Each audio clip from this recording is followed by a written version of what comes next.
ସବୁ ରାୟଗଡ଼ା କୋରାପୁଟ ଜିଲ୍ଲାବାସୀ ଓଡ଼ିଶା ସମସ୍ତଙ୍କୁ ବହୁତ ବହୁତ ଶୁଭେଚ୍ଛା ଅଭିନନ୍ଦନ।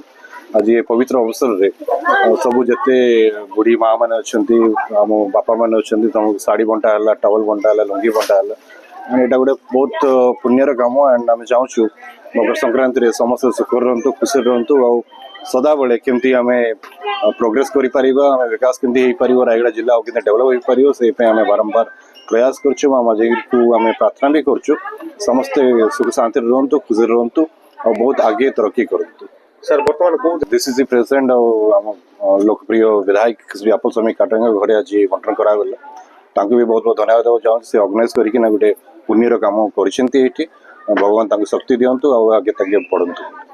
ରାୟଗଡ଼ା ଜିଲ୍ଲାବାସୀଙ୍କୁ ମକର ସଂକ୍ରାନ୍ତି ଉପଲକ୍ଷେ ଶୁଭେଚ୍ଛା।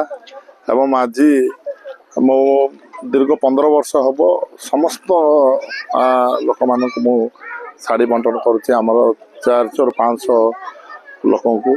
କାରଣ ମକର ସଂକ୍ରାନ୍ତିରେ ସମସ୍ତେ ନୂଆ ବସ୍ତ୍ର ପିନ୍ଧିକି ପାଳନ୍ତି।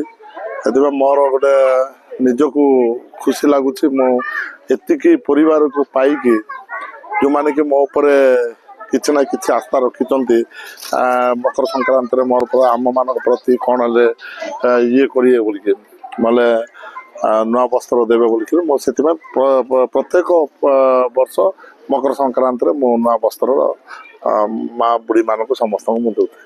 ଗୋଟେ ଘରେ ଏକା ସବୁବେଳେ ସବୁ ବର୍ଷ ମକର ସଂକ୍ରାନ୍ତିରେ ମୋ ଘରେ ମୁଁ ଶାଢ଼ୀ ବଣ୍ଟନ କରିବି ଏବଂ ବୁଢ଼ାମାନଙ୍କୁ ଗୋଟେ ଲୁଙ୍ଗି, ଗୋଟେ ଟାୱାଲ ଗୋଟେ, ଏବଂ ସେତିକିରେ ସମସ୍ତେ ଖୁସି।